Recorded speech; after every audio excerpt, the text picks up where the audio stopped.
Yo guys, CFB here, welcome back to another video. Apologies that there's been no videos recently uploaded since the last match, which wasn't long ago, it was obviously like 2 days ago.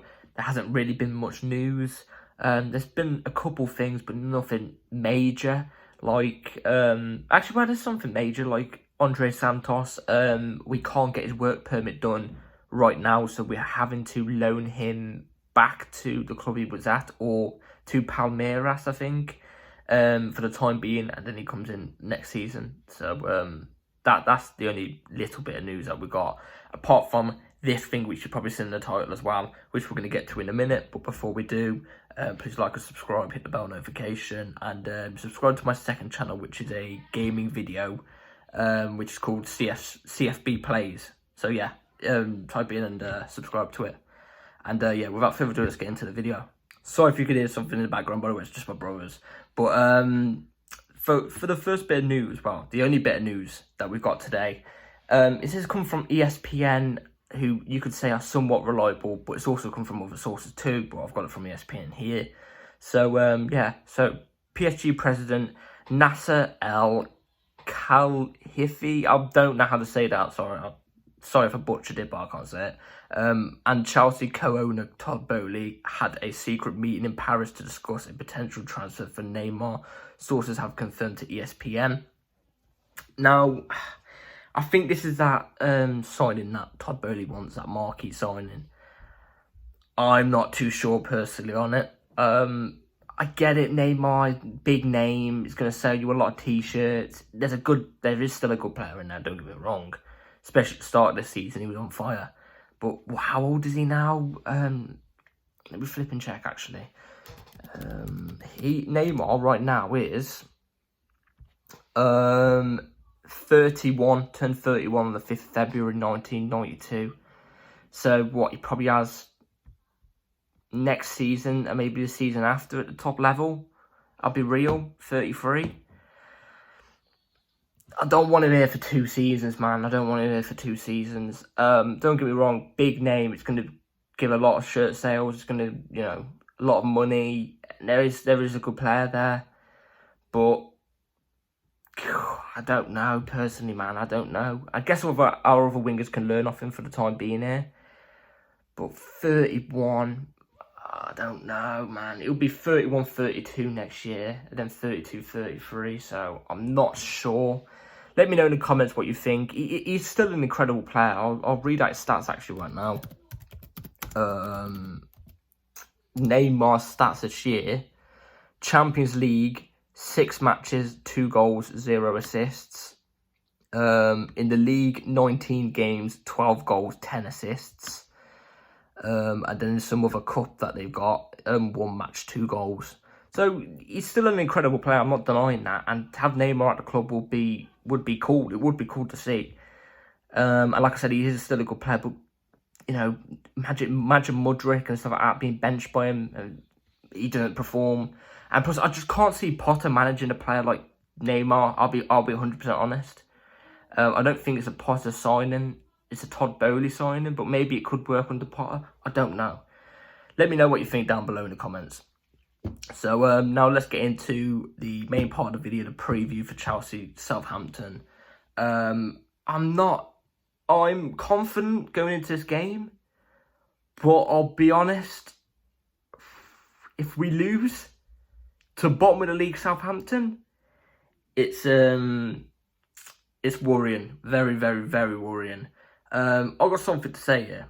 Like I said, I do back Potter, but Southampton, under their new, well, not their manager they got now, because I don't think they have a manager now, but under their manager they had recently, before they sacked him, he managed 13 matches for bottom of the league Southampton and got 5 wins in them 13 matches, and he got sacked.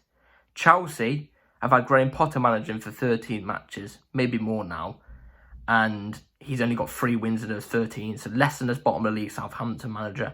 And we're persisting with this guy. I'm just saying. I'm just pointing it out. It's a bit worrying. Especially if we lose this game. It's very, very worrying. We should be able to beat Southampton. I mean, it's at our ground as well. at Stamford Bridge. I'm just hoping we do. To be fair, I'm less confident in this match than going into Tottenham's match next week, I think it is, against Tottenham. I'm more confident for the Tottenham match than this match. I don't know why. I feel like we just always turn up against Tottenham, and Tottenham are, to put it politely, PG, Tottenham are shit. They are. They really are. So, yeah, Southampton have got some good players. Romeo Lavia, for example. I think he's actually out injured. I'm not sure. Wouldn't surprise me if he's back for this game. And it wouldn't surprise me if, I think Ryan Bertrand plays for him. Ryan Bertrand scores against us because every ex-player, Chelsea player, always scores past us for some reason. Like I said, we played well against Dortmund, but we just didn't convert our chances at all. We need a striker. We need one. We just didn't convert them. And, yeah, it's just annoying. We played well. So I'm hoping the players have their head up for this match and go into it and go, actually, we're going to play better for this match. You know, we had a good game, but we just got unlucky. Do you know what I mean? So, yeah, I'm semi-confident. So, yeah, without further ado, I'm going to go into the lineup now and what I think the team should be. So, team news. Just before we get to the team news, actually, you all know my Eden Hazard not painting, but you know my Eden Hazard pictures here. Right above me here, look at this beauty. Oh, you might not be able to see it properly. Look at that for a beauty.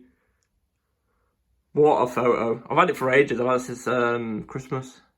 So, now let's get into the lineup. Starting off with the back four and the goalkeeper. It's the same as it usually is. Kepa in goal, Ben Chilwell. Actually, Chilwell comes in for his first Premier League game in a while. Starting.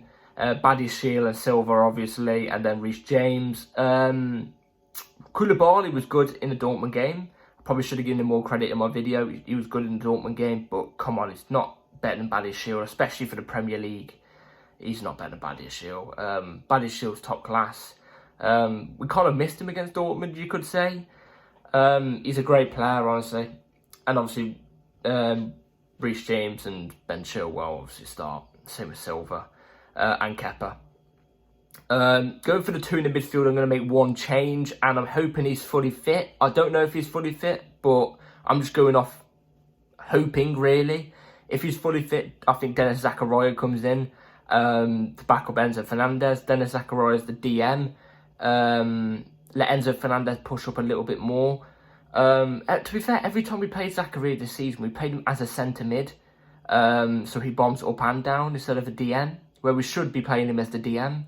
So I'm hoping Potter does that for the next game. Uses Zakaria as the DM instead of him bombing up and down all the time. And it allows Enzo Fernandez to create even more and do better. That's what I'm hoping Potter does. And then moving on to the front three, we've got Mudryk off the left, João Felix down the middle, Madueke off the right. Do not start Ziyech. If I see Ziyech in that lineup tomorrow, I'm not going to be happy whatsoever. I won't be. Madueke deserves a start. He was great in the last game. He just got tired after about 60 minutes. João Felix has to start. He's been exceptional for Chelsea since he's come in. Yeah, he's at the moment he's always been a 6.5 plus. You know what I mean? 7 plus. He's been great. And then Mudryk. I'm hoping Mudryk finds his feet because he looked really, really good against Liverpool when he came on. And then since he's been a bit below par. He shows his pace all the time. It seems like he glides across the pitch easily. But I'm hoping he's a bit more selfish this time. Like, take more players on and shoot at goal. If you have the chance outside the box, try and hit one. Do you know what I mean? Try and curl one top bins. I'm hoping. But he's lacking a little bit. But I can understand because everybody else has been playing, whereas Mudryk hasn't actually played since November because I think his league's been off. So, yeah, his league has been off, so he hasn't played since November. So he's probably still trying to find his feet a little bit. So I've got no doubt about Mudryk coming as a great player. But yeah, and I don't want to see, if Mudryk has a decent game, I don't want to see Mount come on for him.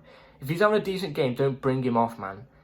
And then up front, as the striker, it's Datro Fofana for me. It's got to be Datro Fofana. I'm sorry, I do not want to see Havertz in this team. Havertz does nothing. There was one time in the Dortmund match, Havertz someone plays a through ball to Havertz, thinks Enzo does. Havertz literally has to run straight in the line and he might have beaten defender. The defender was level with him. But, do you know what I mean? There's more chance of you beating him in a straight line than running at him.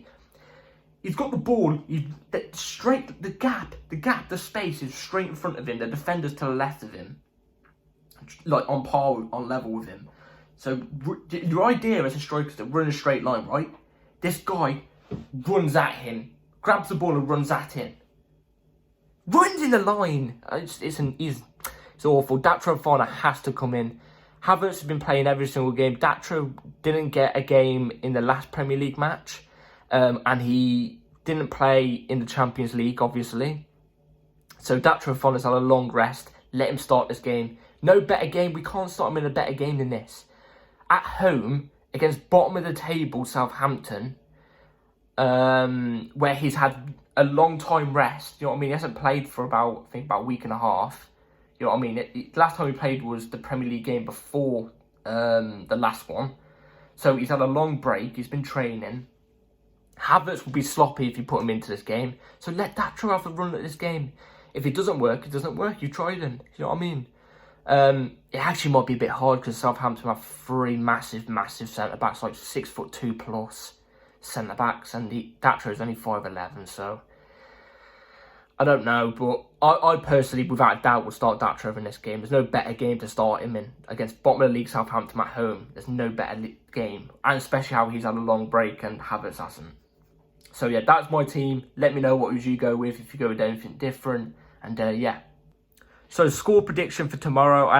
Like I said, I'm actually quite confident going into this game. Hopefully, if we don't get over complacent and think, oh, they're bottom of the league, or they're crap, they won't do anything, then we will win this 2-0. I'm saying 2-0 Chelsea, and I think Felix will get on the score sheet for one of the 2 goals. I think Felix will. So yeah, that's it for today's video, guys. Hopefully you've all enjoyed. Do you think this Neymar to Chelsea thing's true, or do you reckon it's just a PSG stunt? PR stunt? It could be. But, you know, who knows? But would you take him if it's real?